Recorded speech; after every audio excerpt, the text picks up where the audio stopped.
From the Spec Network, this is Fragmented, an Android developer podcast where we talk about building good software and becoming better developers.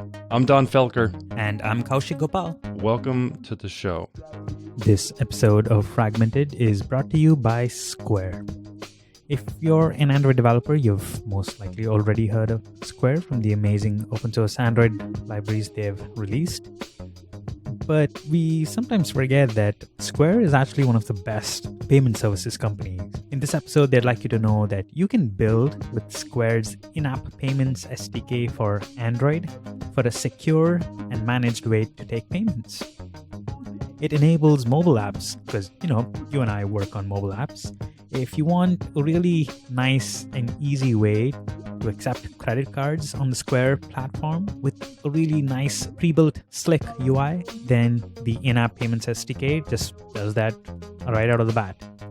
In the US, it also makes it possible to accept Google Pay and Apple Pay. I don't know about you folks, but these days I completely almost always rely on Apple Pay and Google Pay. You can learn more about the in-app Payments SDK for Android and Square's other payments and commerce APIs and SDKs at youtube.com/squaredev. I love that instead of doing boring old documentation, they also provide this alternative channel because these days some of the best ways to actually see how to demonstrate or find a tutorial to use an SDK is just to show that through YouTube. And Square does exactly just that. Thank you so much to Square for sponsoring today's show. And once again, you can go and check out their in-app Payments SDK and actually go and look at the tutorial at youtube.com/squaredev. Thanks for sponsoring today's show, Square. Before we begin today's episode, I just wanted to make sure that I hope you all are staying safe at home. I know there's a lot of craziness going on in the world right now, so Don and I want to take this chance and wish that all of you are staying safe. Take care of your family, your health, and their safety is your primary priority, so please be doing that first beyond anything else. So in this episode, I am going to be going solo, unfortunately. Don isn't here to accompany me. But I thought I'll talk about a topic that's dear to my heart, but also one that came up in a recent conversation I had with a friend. One of my friends recently went through an extremely harrowing experience. She lost her phone and like a whole bunch of other really scary things happened. But that's a story for another time. And that's one where, again, I put my tinfoil hat and talk about how security is really important. But another angle that came up was how important having backups are. Backups in general, and I don't mean backups of something specific in programming, but just backups in general, right?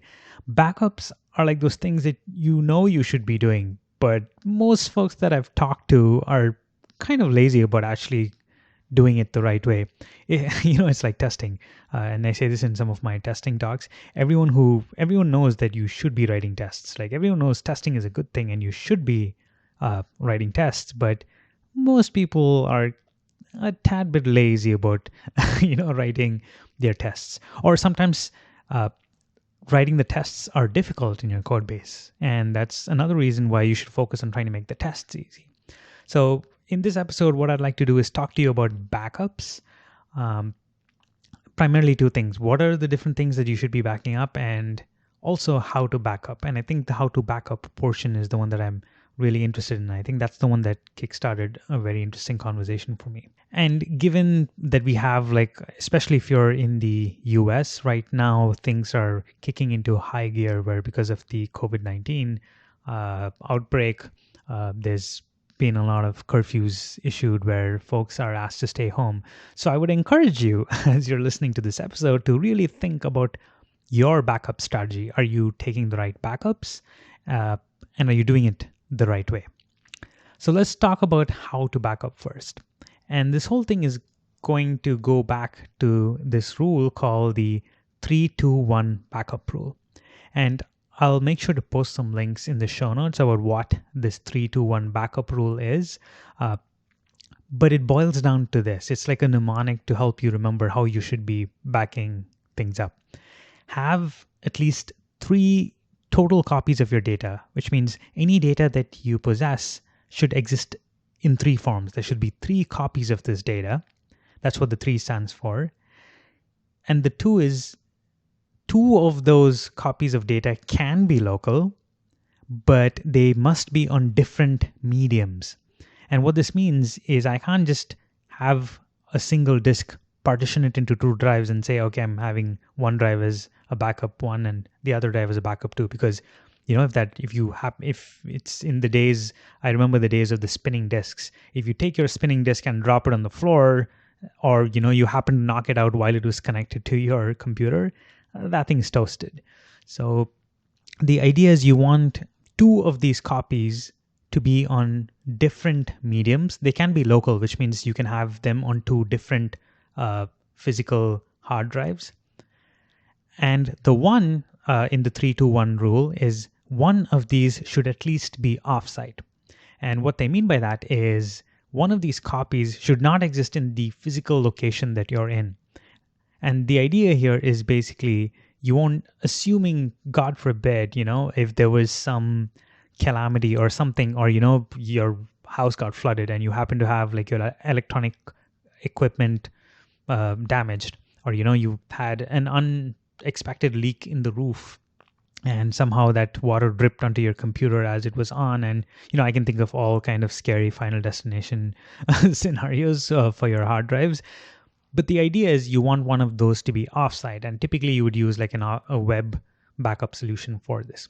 So just to recap, the 3-2-1 backup rule is basically saying have at least 3 copies of your data, 2 of which can be local, but on different mediums, physical mediums strictly. So think of these as 2 different devices, and at least one of those copies must be offsite.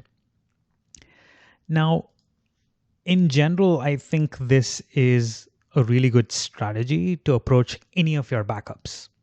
I try to follow this in all the backups that I try to take. So assuming I have some data that I think is important, then I try to apply this strategy for any of the backups that I'm making. So let's move into the second portion, which is we talked about how to back up things, but what are the different things that you back up? The obvious one for me is, given I work as a programmer, and a large part of everything that I do today is on my primary machine. I use a Mac for my primary machine. If you're curious, it's actually, I have a Mac Mini that's a completely beefed out Mac Mini that's connected to an external monitor. And again, I don't want to get sidetracked into a tangent, but I'm actually thinking of moving to just an iMac because it's space constrained, blah, blah, blah. Anyway, that's not the point. The point is I have a single machine that happens to be my primary home Mac.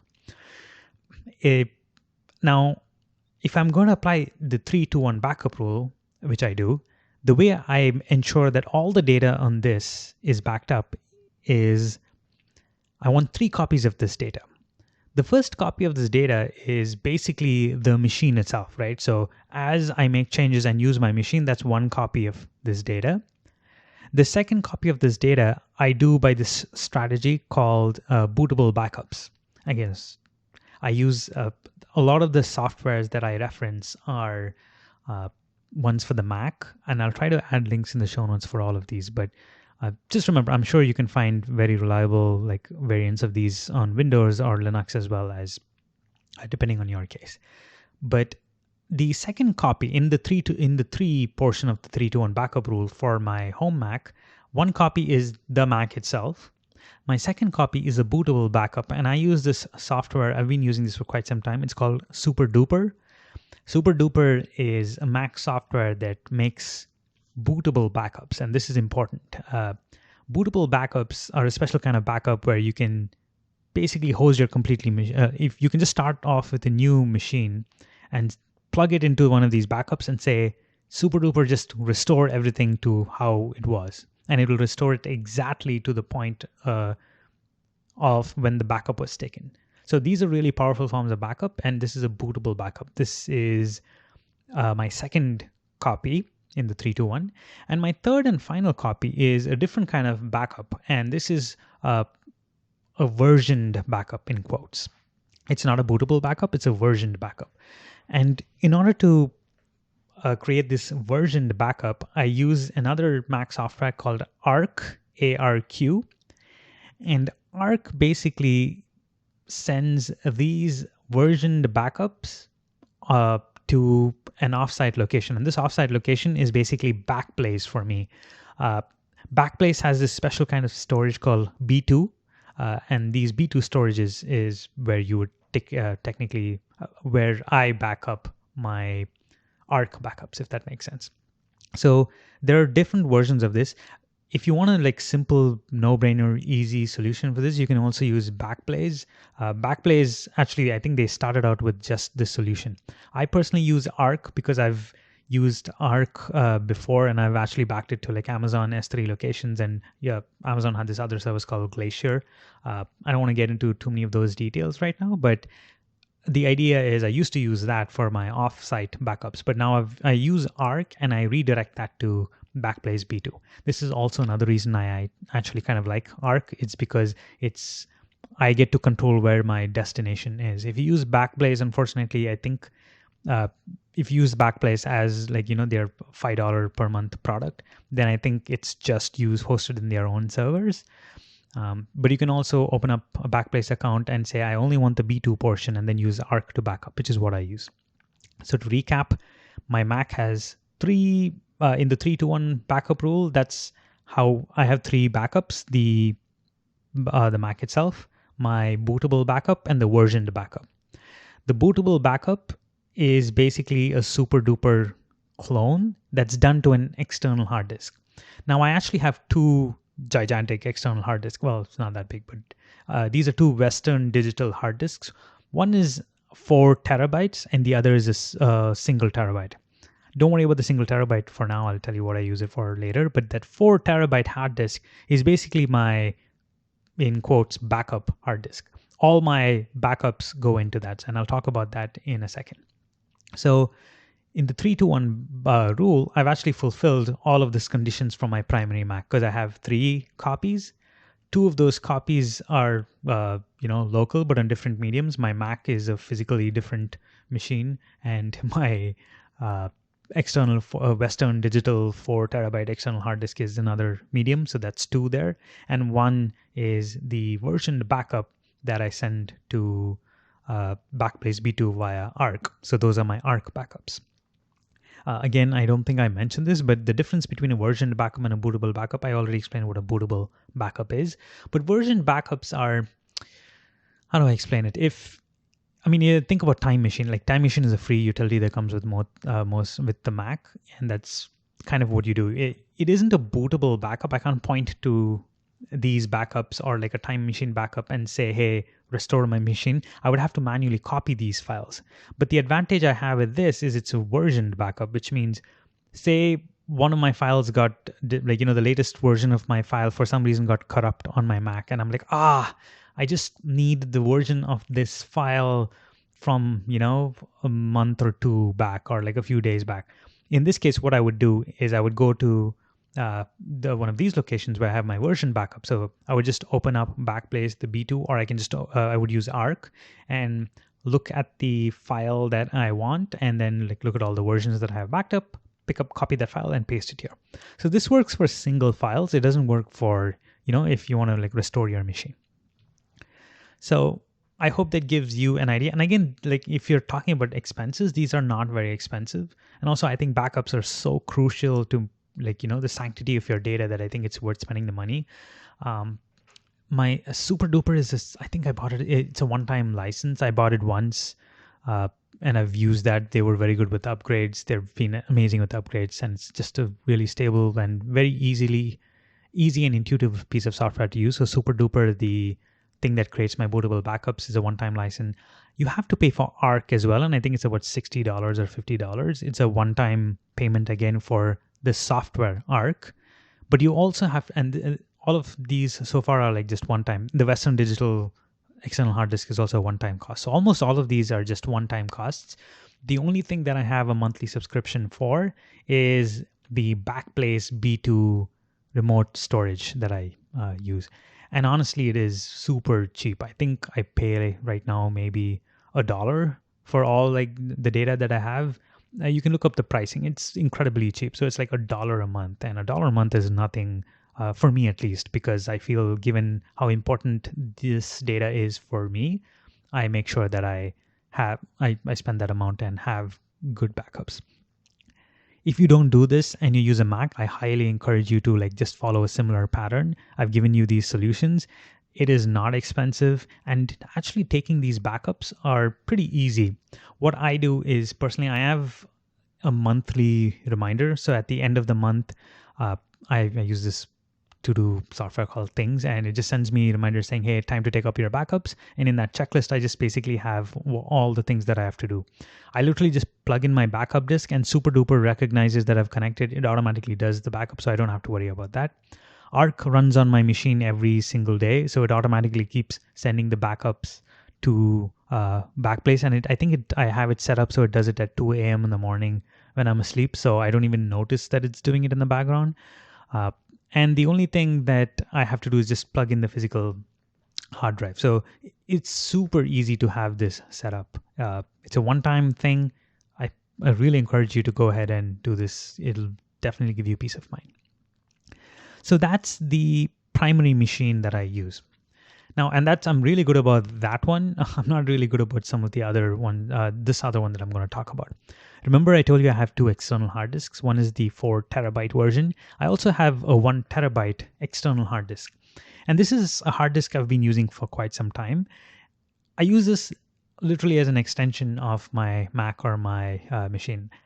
My current Mac, the Mac Mini that I have, and hopefully the iMac that I will get in some time, they use solid state drives, SSDs as they're called now. They can tend to be a little expensive. So I don't have a terabyte on those. I only have 500 GB. 500 GB is not enough to hold all the data I've ever collected over the numerous years that I've been using a computer. But amazingly, a 1 terabyte has been enough. So what I do now is that 1 terabyte external hard disk, it's actually silver in color, and the other one is a black Western Digital, and that's how I differentiate. The silver one essentially is like an extension of all my data. So, some music that I've purchased, and some movies that I legally have acquired in my early days, a lot of those live on those hard disks. There are also like some projects that I've worked on. I've worked in my days of sound engineering. I created some music. A lot of that stuff is stored as projects on this external hard disk. For this external hard disk, again, I should technically be following the 3-to-1 backup rule.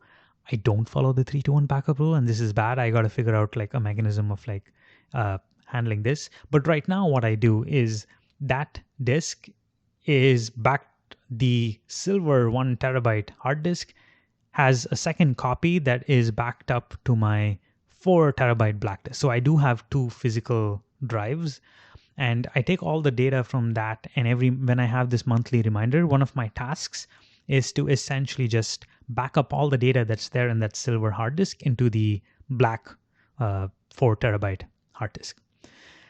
And my thinking here, by the way, I do this with an rsync terminal script. So I just connect the hard disk, I just run the rsync script.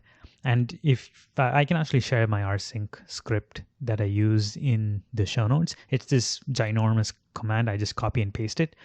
If you're curious to know how rsync works, let me know. I can actually make a screencaster of this and tell you like the different parameters I use, but it's super straightforward. The way I have rsync set up is I try to mirror these copies. So if by chance I add data to the the 4 terabyte hard disk by mistake, then I make sure that that doesn't get wiped out, but gets copied over to the 1 terabyte drive. And the 1 terabyte is typically what I operate out of. So if I need to store data or save some large file that I don't want lingering on my Mac internal hard disk, then I keep it on the 1 terabyte silver hard disk. And I use rsync to back that up to the 4 terabyte disk. So the problem with that if you think back, am I following this rule? No, I'm actually violating a lot of the things in this 3-2-1 backup rule. I don't have 3 versions of this data. I only have 2 versions. Both are local, but in their different mediums. They're in different mediums. So I do adhere to the 2 portion of the 3-2-1 rule. And one of these needs to be an offline solution. I definitely do not adhere to that. I could change this, and my thought process is I probably might be doing this at some point, but I think I can maybe have that connected directly to my Mac always and have Arc back that up to another Backblaze B2 storage. And I think that would take care of fulfilling the rule, the 3-2-1 backup rule. But full disclosure, I haven't done that to that disk, and I probably should. So I've been going on for some time now about like these backups, and I hope you have a very good sense now of what I mean specifically by the 3-2-1 backup rule and how to apply it. But it doesn't stop there. If you ask me what are like the most important electronic data that I hold, I would answer my Mac, obviously. And the other thing that is really crucial to me is my phone. And the thing I like to ask myself is, if for some reason my house caught on fire, what are the 2 things that I can quickly grab and run out of the house, right? And to me, the answer would be that 4 terabyte black disk. And that's why I keep that black thing, that 4 terabyte, because it holds a lot of these important backups that I have. That, and actually my phone, because my phone, for very obvious reasons, my phone is like, a window into all the my electronic existence. So I would grab those 2 things as the most important thing. I wouldn't even grab my Mac, because obviously if it's an iMac, I can't like carry my iMac as my house is on fire. So I would just grab the 4 terabyte disk and my phone. Coming to my phone, is super crucial information. It is extremely important data that I need backed up. I actually have 2 phones. I have the Pixel 2 that I use, and I have an iPhone. I've actually switched to the iPhone right now as my primary device, and I did this mostly because and I know this is sacrilegious, but I can talk about that in another episode. Essentially, I didn't like the Pixel 3s or 4s, so I just switched to using an iPhone for some time.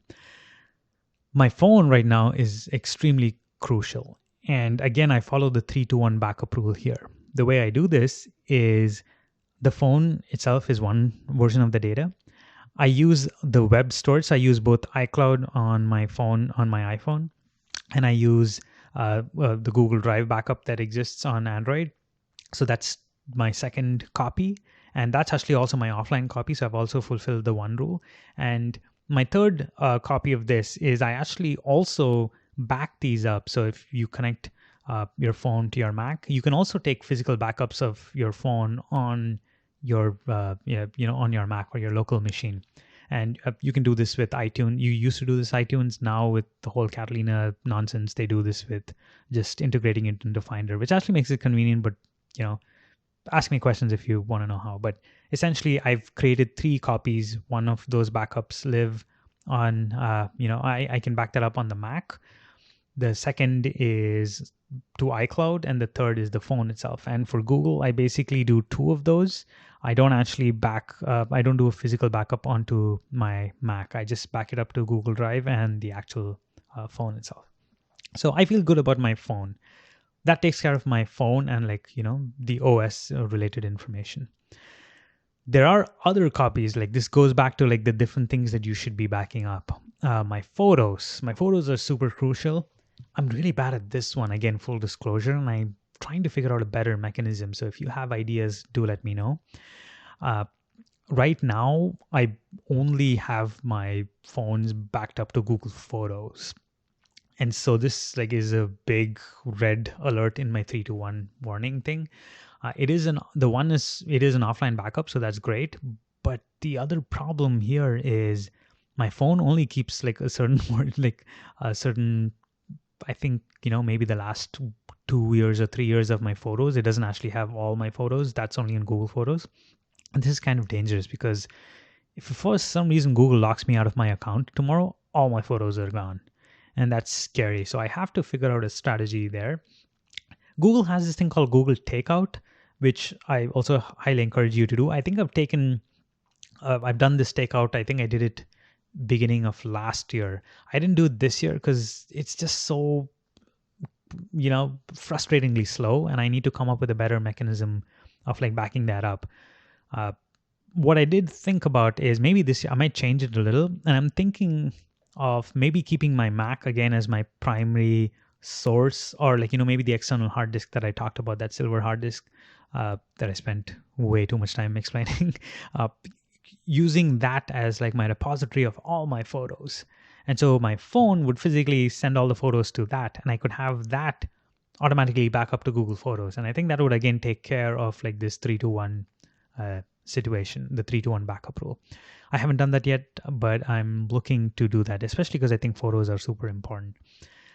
Again, email is something that I think is very important. So that's again a similar strategy you should use. I feel good about email because email, I have it in Gmail. I also I use this script called Got Your Back, GYB, which basically backs up all my Gmail, and I use a similar strategy to have like 2 copies of that. So I feel good about email. I feel good about photos. My phone, the data itself is very crucial. I need to like do better there. I also take copies of my I use 1Password, so I also take copies of my 1Password backup. And so this is a pretty like substantial episode where I go about my backup strategy.